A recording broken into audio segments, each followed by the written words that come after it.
You read the title. It's Attack on Titan Anime vs. Manga Season 2, Clash of the Titans arc, whatever you want to call it. Let's go. You watching. There are spoilers. Well, yeah. Specifically for Season 1 and 2 of the anime. Okay. And chapters 1 through 51 of the manga. Sure. And chapter 89. Mm-hmm. Also, have you considered subscribing to Low?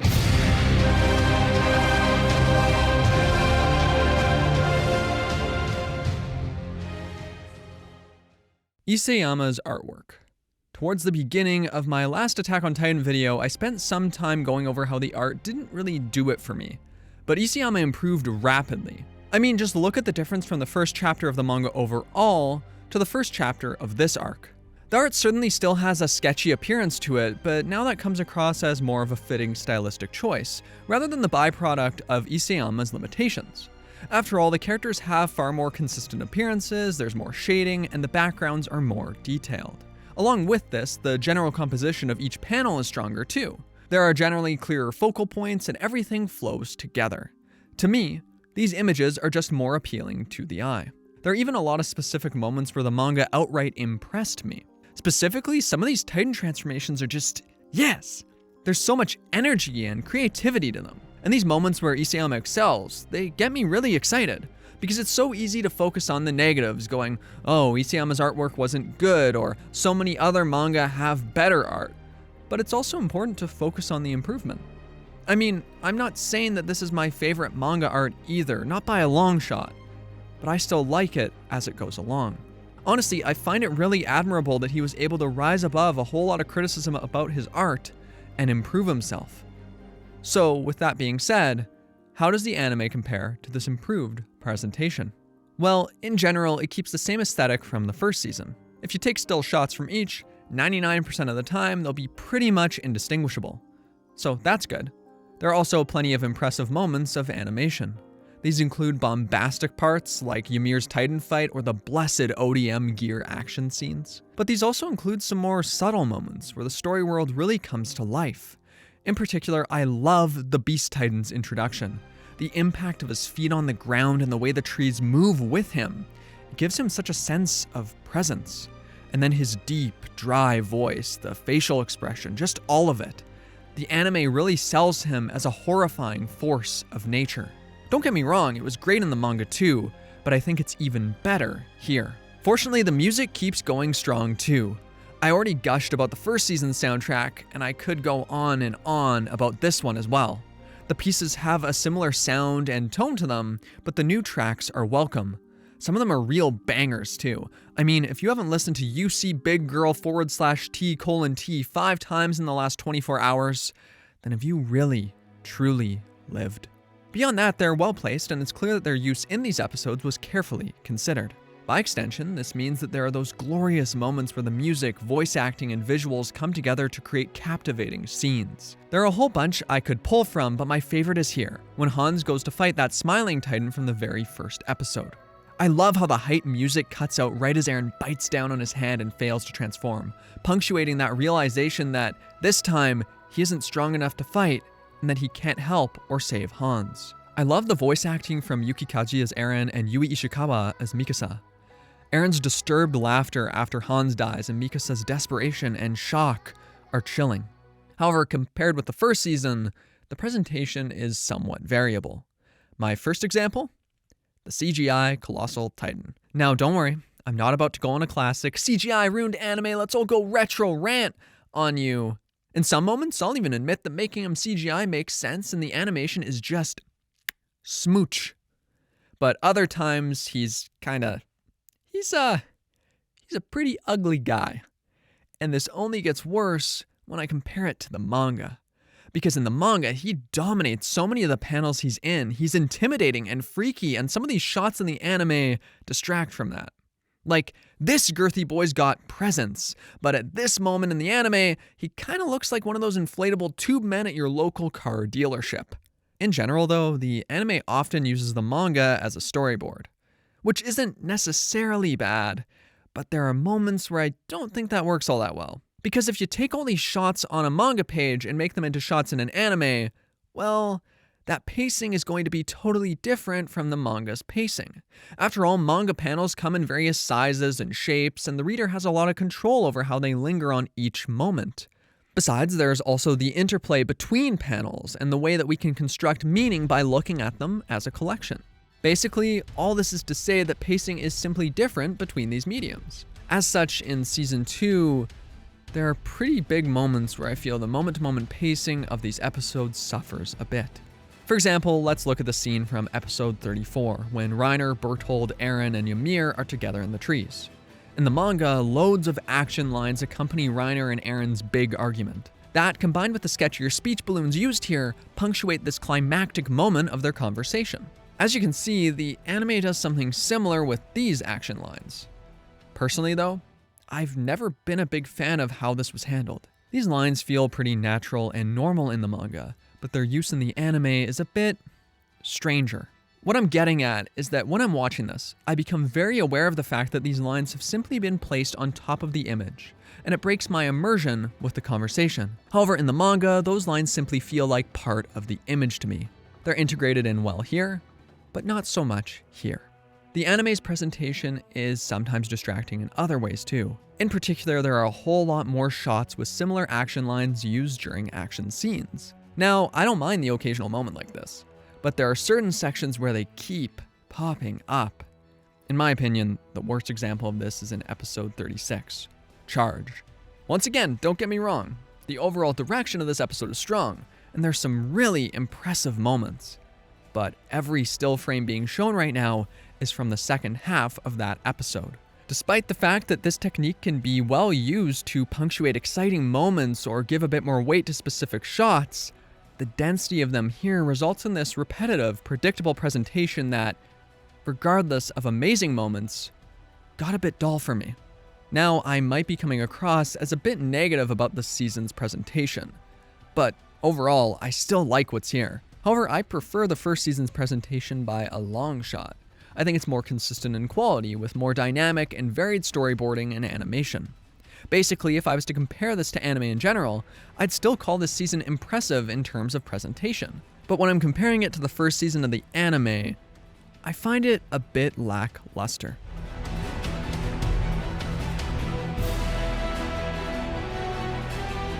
This section of Attack on Titan is very different from what came before. Now, the story's focus is considerably broader, and the Eren, Armin, Mikasa trio are frequently thrust out of the spotlight in favor of other characters like Sasha, Reiner, Berthold, Ymir, and Historia.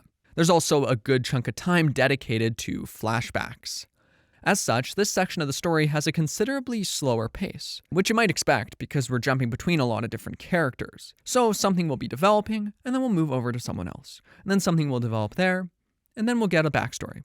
And so on, and so forth. The first time I experienced this section of the story, I wasn't that big of a fan of it. Sure, it had some absolutely fantastic moments, but anytime I'd start getting particularly invested, the narrative would move on to someone or something else. However, despite the manga and anime having the same general structuring, with a lot of moving between characters and flashbacks, I enjoyed the manga more. So why is that? Well, this section of the anime is mostly faithful to the manga, but unfortunately I think it leans into one of the weaknesses of this section's structure because of added flashbacks. Season 2 of Attack on Titan adds 2 major flashbacks. That might not seem like much more, but when we already have a bunch of other flashbacks and all these different characters we're following, any interruptions to the present plot progression feel pretty major. By putting more flashbacks in, the anime creators are running the risk of bogging the plot down and turning a slow pace into a plodding pace. However, if these additional flashbacks add a lot to the experience in other ways, then, well, maybe they're worthwhile. So, do I think they managed to do that? Well, the first additional flashback is in episode 33. Here we see young Eren, Armin, and Mikasa again. Eren, as usual, has gone off to confront bullies on his own and is protecting Armin. Naturally, that means Big Mama Mikasa's gotta swoop in and protect him. A shopkeeper tries to call to Hans to put a stop to it, but Hans just says that the kids are fooling around. He also says that it'll be fine because someone else will be there to help soon. So we know that he's seen this enough times to also know how it'll turn out. Through this, the show explores his familiarity with Eren, Armin, and Mikasa. I don't really think this flashback adds much. After all, we've already seen how Eren, Armin, and Mikasa dealt with these little craps before the wall came tumbling down. Now, I suppose that we're seeing a bit more involvement from Hans, which could serve to strengthen his relationship with the main trio. However, in both the manga and the anime, he already tells them how much they mean to him, saying that, without you three together again, I can't bring back the good old days. To me, their past interactions, along with the moments they share together in the present, do a great job of exploring their relationship. As such, I feel this flashback has a negative impact on the pacing of the season, while also failing to provide the audience with information or a reason to get invested that they don't already find in other parts of the story. The second additional flashback is in episode 35. Here, we get a look at Ymir's past. This one is a bit more complex though, because it's not quite an anime original moment. After all, later in the manga, Ymir sends Historia a letter where she discusses this stuff. However, Historia receives and reads this letter in chapter 89, and this season of the anime only goes up to chapter 51. So here, the anime has leaped ahead and is recontextualizing future content. The anime also gives additional details about her past that aren't present in the manga at all. All in all, I like this added flashback much more than the other one I discussed, because here we're actually getting new information. I can also understand why the anime's creators chose to add this in. I mean, Ymir's been a major player in this section of the story, so doesn't it make sense to show her backstory now rather than later? Well, maybe not. I got mixed feelings on that. First off, this section gives the audience more information about Attack on Titan's larger world. After all, because Ymir knew the language on the can of fish earlier, it's reasonable to assume that she's from somewhere removed from the other major characters in this series, as in she probably didn't come from inside the walls. Here we also learn that there's something very important about a figure named Ymir, and about the blood of the king. So important, in fact, that others would worship a little girl for having that blood. Still, this section remains mysterious and full of questions. Who are these people? Where is Ymir exactly? Who is the other Ymir? Why is the blood of the king important? Personally, I feel this flashback raises more questions than answers. Overall, it just left me going, wait, what? Did someone just jab Ymir with something? Where are we? What's going on? You know, all that good, confusing stuff. However, I also understand why some might instead just go with the flow of the story, accepting that some stuff is currently ambiguous, but that answers will come later. But there's one thing I love about how the anime handles this, or rather, one moment that's just magical. When the insert song comes in as Ymir looks up at the sky and laughs, I think it's pretty much perfect. Even if I didn't get exactly what this was all about my first time through, in that moment, I still understood the pure freedom she felt, and that it meant everything to her. And each time I go back to it, that's the part of this section that I focus on more and more because, well, now I know what's happening here. In this way, I actually appreciate this edition more when rewatching. However, I also appreciate how the manga does more to place us in Historia's shoes. After all, we only ever learn what Historia learns about Ymir, and we learn it when she does too. As such, even though we get the same overall narrative, there are a lot less details, and there's something really sad about that. It makes it very clear how hard it is for Ymir to completely communicate this to her. Her past, I mean, everything she's been through. There's a barrier there. And we as the readers never quite get past that barrier either, regardless of how much we or Historia might want to. And I really, really love that. So all this is to say that both the anime and manga do a good job with Ymir's backstory in their own ways. However, personally, I prefer how the manga does things. I like that it comes after the basement, when the reader has the context necessary to understand more of the specifics of what's going on here. And I love what it does for Historia as a character, and how it encourages the audience to relate to her and understand her on a deeper level. Beyond this though, there are smaller moments when the anime moves things out of chronological order or expands on what's already in the manga. Okay, let's go back a bit. In the manga, Connie hears the Titans speak and gets suspicious, and then they go to Utgard Castle to hide out. We see them talking a bit, and then the Titans attack. Basically, this section is chronological. However, the anime handles this a bit differently. At the start of the 28th episode, Connie reacts to the Titans speaking. Later, they arrive at Utgard Castle in the darkness. We cut away from them, and when we go back, it seems like Reiner and Ymir are about to get into a fight, or there's at least some sort of confrontation between them. And then, of course, the Titans attack. So we've skipped their conversations. This means that at the start of episode 29, some soldiers go to fight the Titans, but then we cut back to everyone talking before that happened, filling in the blanks because of what was skipped. Of course, this isn't quite like the other flashbacks that show us something about the characters' backstories. Instead, This restructuring was likely done to help the episodes end on climactic moments, if at all possible. But I don't think this was a good idea because, at least for me, it results in otherwise interesting material becoming a little frustrating. So in the manga, sure, yeah, I was interested in this conversation, but in the anime, I just wanted to see what would happen, since I already knew that the castle would be attacked. There are also some moments where the anime doesn't add in new flashbacks, but it expands on ones that are already there. In particular, this is done with the flashback of Ymir and Historia in the snow. Most of it is kept the same, but now there are these added scenes of other scouts banding together to go out and look for them. I suppose this builds upon their relationship, showing how close they all are and how much they want to protect one another. But again, I just don't think that's worth it. I already know that these characters care a lot about each other. I don't think these additional scenes do all that much to build on that idea. And again, the pacing suffers for it.